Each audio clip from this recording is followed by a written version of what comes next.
Nagpipiesta baga niya, Mr. Maravillas, ngayon yung mga critics ng ating Pangulo, lalo na yung mga pro-China. Kasi lumalabas, hindi magkasundo yung ating mga officials, lalo na si Executive Secretary Lucas Bersamin, na ngayon na kinontra ni Guibo. Di magpiesta-piesta sila, itong mga pro-China. Normal naman po ang ganon. Na minsan, tao lang po nagkakamali, sabihin pa mga officials yan ng ating gobyerno. Ang importante po, yung pagkakamali, itinama agad ng ating Pangulong Bongbong Marcos. And nagbabagang mga malika at pagtalakay sa mga isyu na lipunan. Pulsa, opinyon, para at paglalantad sa katotohanan. Pulsa, what you see is what you get. Unisan. Ngayon nga po, sa pamamagitan ni Defense Secretary Guibo Teodoro, itinama yung unang statement po ni Executive Lucas Bersamin na yung nangyaring ayungin incident po ay isang aksidente at misunderstanding lang.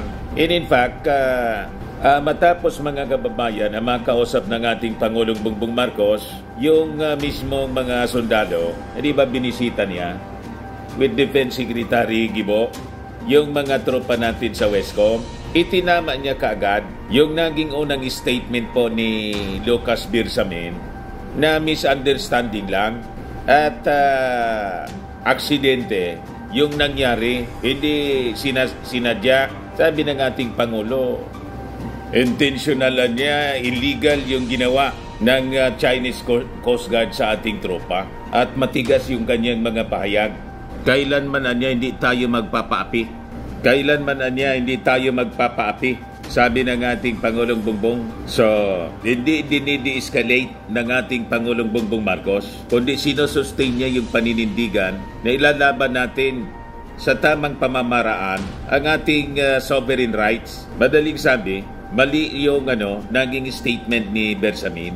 Siguro hindi siya authorized na magsalita in interview ng nagpalabas siya ng statement. Pero ang importante mga kababayan, itinama na ngayon kasi tama yung statement ng isang defense analyst, si Antonio Custodio. Sabi niya, calling Ayungin incident an accident sends the wrong message. Ayan po. Executive Secretary Lucas Bersamin toned down rhetoric on the recent clash between Philippine troops and Chinese Navy personnel near Ayungin Shoal could be used by Beijing against Manila. Sabi po ni Defense Analyst and Military Historian Jose Antonio Custodio. Kasi sinabi ni Bersamin, who chairs the National Maritime Council, na yung Ayungin incident daw po could probably be a misunderstanding or an accident. So sabi po ni Custodio, there is so much damage to that because remember, ang tingin ng Chinese sa atin, duwag. Yan ang tingin nila sa mga Pilipino, sabi ni Custodio. So isipin ng mga inchik, duwag tayo. Do not explain for the Chinese. Yung messaging dapat, despite China's provocations, we remain steadfast in defending our country. Sabi po ni Antonio Custodio. So tama po siya. And that's the reason why mga kababayan, after na magbisita yung ating Pangulong Bongbong Marcos sa West Philippine Sea, sa Westcom, itinama na niya ang pagkakamaling yon. And kanina nga po, nagpa-press ko na rin si Guibo Teodoro. Unahin ko yung naging mensahe ng ating Pangulong Bongbong Marcos na pag pinakinggan mo po, kontra sa naunang statement po ni Bersamin. Iyan po siya mga kababayan. I salute the 80 officers and troops who sailed the waters and exercised the greatest restraint amidst intense provocation. You demonstrated to the world that the Filipino spirit is one that is brave, determined, and yet is compassionate. I reassure you that you have the entire nation behind you, praying for your safety, praying for your success. The Filipino people is grateful for your dedicated service and to the families that support you. Let me, of course, mention Seaman First Class Underwater Operator Jeffrey Facundo, who was harmed and was injured in the recent incident.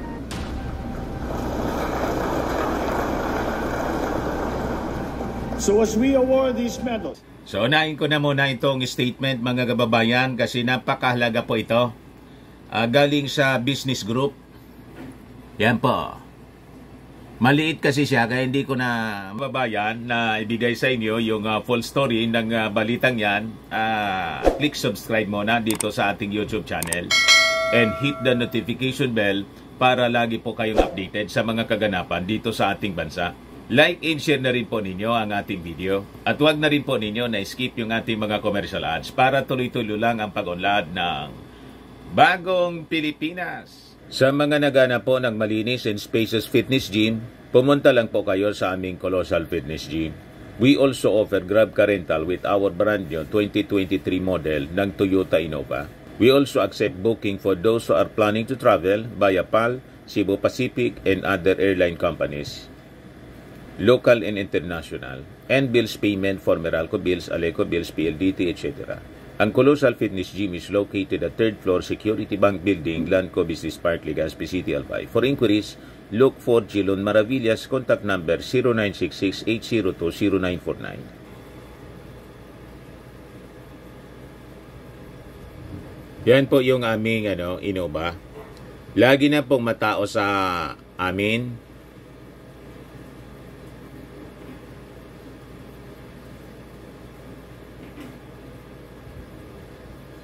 Yan po mga bagong clients namin. Napakaganda at colorful at napakalinis ng aming gym po. Pati mga foreigners po pumupunta sa amin. Mga British tourist po sila dito sa Legazpi. Na-set up na rin po yung aming mga brand new gym equipment.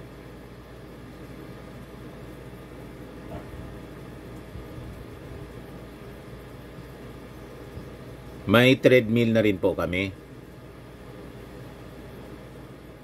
Ito naman po yung bago naming product na binibenta online. Eye Glow Serum, whitening po siya. Tingnan ninyo yung epekto sa aking anak na architect before and now. Yung mga inquiries po ninyo, dumiretso na lang kayo sa kanyang Facebook account, Riz Maravillas. Ito naman po, Firmax Firming and Lifting Cream. Pinapahid po sa mga pulses and affected area. Mainam po sa paninigas ng mga kasukasuan. Ito naman po, Automax Radiant Serum. Sa mukha naman yung application. Anti-aging po siya. You will look 10 years younger than your age. Sa mga cancer patients naman po, baka lang gusto ninyo itong itry. Neng siya red mixed fruit drink. Hindi mo po siya gamot, food supplement siya. Kaya lang, gawa siya mga kababayan sa goji berry. Yung goji berry, may anti-cancer properties. O ngayon, yung mga inquiries ninyo, dumiretso na lang kayo sa aming messenger sa Facebook para masagot namin agad. Ayos pa? Ayos na ayosan niya, Mr. Maravillas. We remember that on June the 17th, we made a conscious and deliberate choice to remain in the path of peace, to provide all your needs and look after your welfare and your family's welfare. Kayo ang halimbawa ng isang bagong Pilipinas. Kayo ay isa sa aming inspirasyon para lalo pang pagbutihin ang aming sinumpang tungkulin. So yan po ang matigas na pahayag ng ating Pangulong Bongbong Marcos. Ngayon, yung pagkakamaling yon, sa naging statement po ni Bersamin, binigyan pa ng diin ngayon sa naging papreskon ni Secretary Gibo Teodoro. Sabi ni Gibo, it's not a simple misunderstanding. Gibo slams China's illegal use of force in Ayungin. So sabi diyan, Defense Secretary Gilbert Teodoro Jr. said the government made the conclusion following President Ferdinand Marcos Jr.'s visit to Western Command or WESCOM on Sunday, where he met with the soldiers involved in the rotation in resupply or mission hijacked by China's Coast Guard. So sabi niya, we see niya the latest incident in Ayungin, not a misunderstanding or an accident. It is a deliberate act of the Chinese officialdom to prevent us from completing our mission, sabi po ni Teodoro. So, direkta niya mga kababayan na kinontra unang sinabi ni Bersamin. Ngayon, ito yung kinakantsawan ngayon ng mga anti-Marcos. Nagkakagulo na niya. Sabi ni Bobby Tiglao sa kanyang column po sa Manila Times, wala na niya tayong leader. Matindi. Si Mr. Sasot, ganun din yung mga statement. Yan sabi ni Bobby Tiglao, we have become a leaderless nation anya. Ito naman yung post ni Mr. Sasot. Magtatanga-tangahan tayo. Bersamin press call, de-escalate. Then, the ex-US Navy gets interviewed by ABS-CBN advising caution against de-escalation. Gibo then held his own press call contradicting Bersamin. Gibo aligns with the ex-US Navy.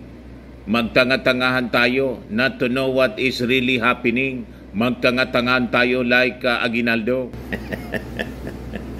Tuwang-gawa sila, mga kababayan, pag nagkakamali yung tao.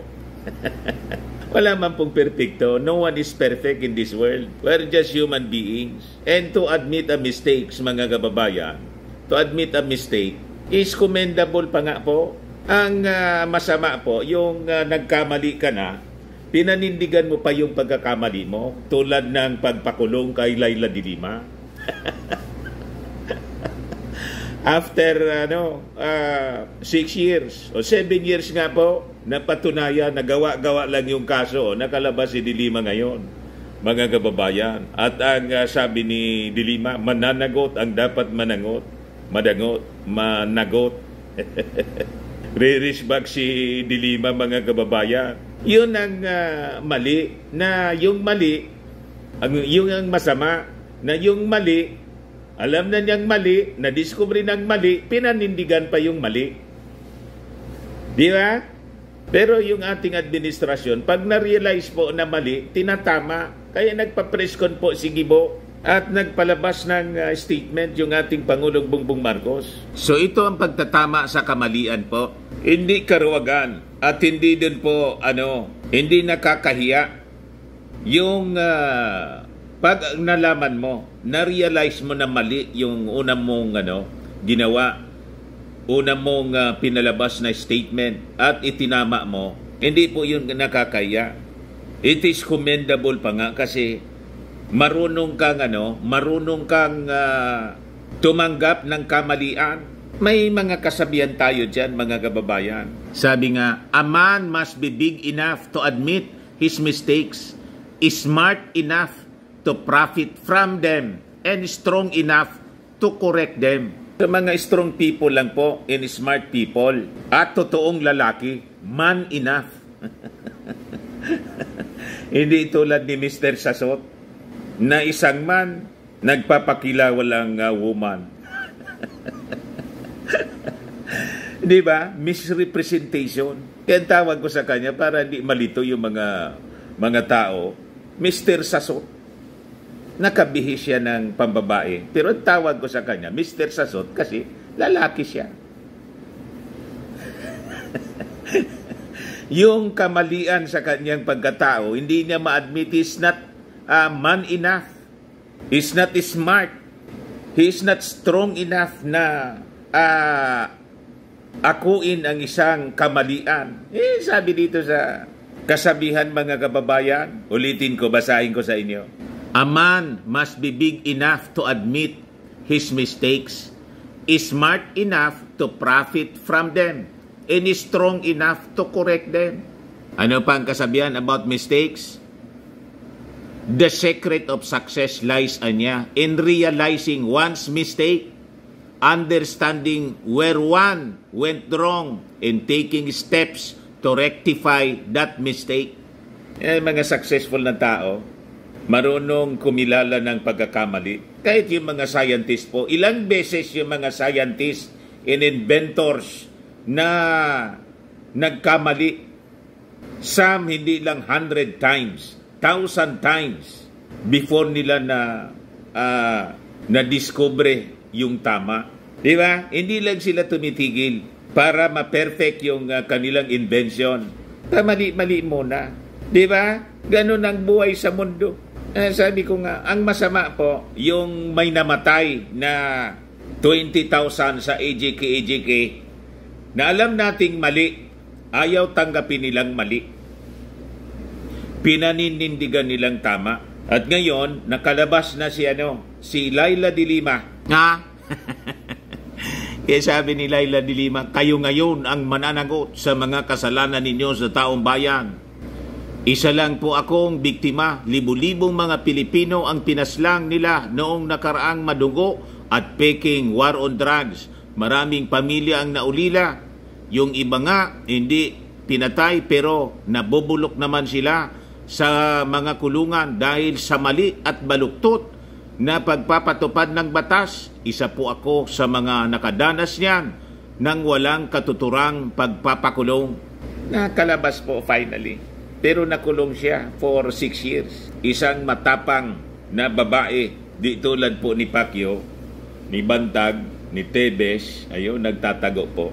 Si Laila, babae, Laila de Lima, nagpakulong. O ngayon, yung mga Duterte po at mga supporters, aakunin nila yung pagkakamali? Hindi po.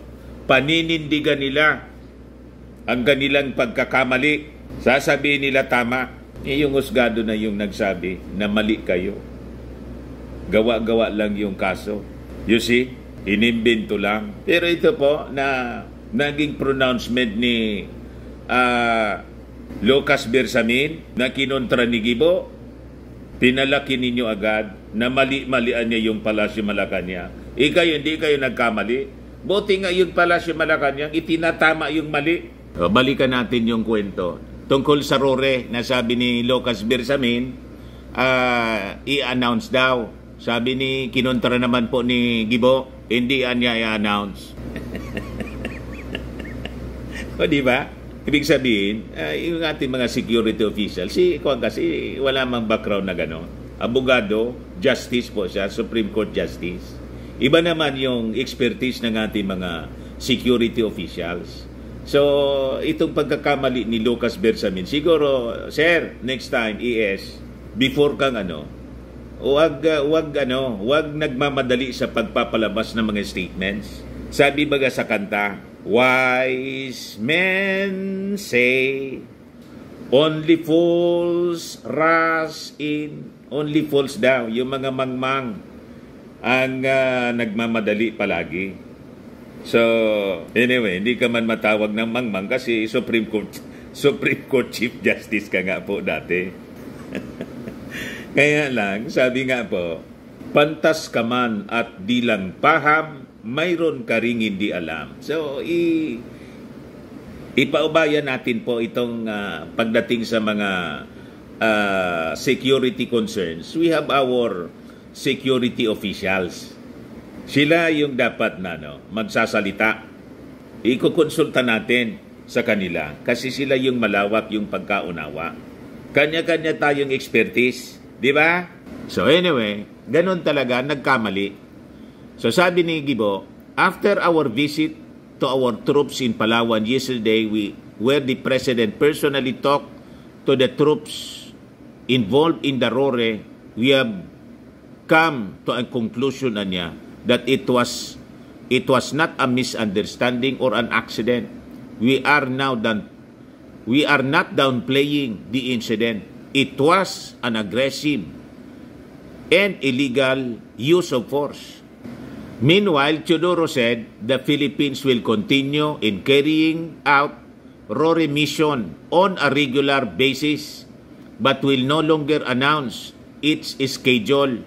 Sabi niya, we reiterate that we seek neither permission nor consent from anyone in performing our sworn duties in the West Philippine Sea, sabi po ni Gibo. Kasi sinabi po ni Lucas Bersamin last week na i-announce daw, yun na pag-usapan daw sa council meeting, maritime council meeting, pero subject to the approval niya ng ating Pangulo. So ibig sabihin, dinis-approve yun ng ating Pangulo. Kaya ito na yung naging statement po ni Gibo. Ayos na tayo pa, mga kababayan. Hindi kayo uubra sa mga pangangantsaw ninyo, nakala ninyo sa sarili ninyo, napakarurunong ninyo at mga perpekto kayo. Tingnan nga ninyo yung sarili ninyo. Yung sarili nga ninyo, isa ng pagkakamali. Di ba? Tangka, lalaki ka, magdamit kang babae, isa ng pagkakamali yon mga kababayan. Ibig sabihin, di mo kilala yung sarili mo. At yung pagkakamali, ayaw mong itama. Di ba? Sinong maniniwala sa ganong mga political analyst na hindi mo nga maayos yung pagkatao mo, yung bansa pa? Sarili mo nga hindi mo maintindihan, yung bansa pa, maniwala sa'yo. Di ka nga naniwala sa sarili mo na isa kang lalaki. Paano maniniwala yung mga mamamayang Filipino sa mga sinasabi mo na unang-una, sarili mo, confused ka? Ayan man lang po, mga kababayan. Ako po si Dante Maravillas. Bye-bye po. God bless.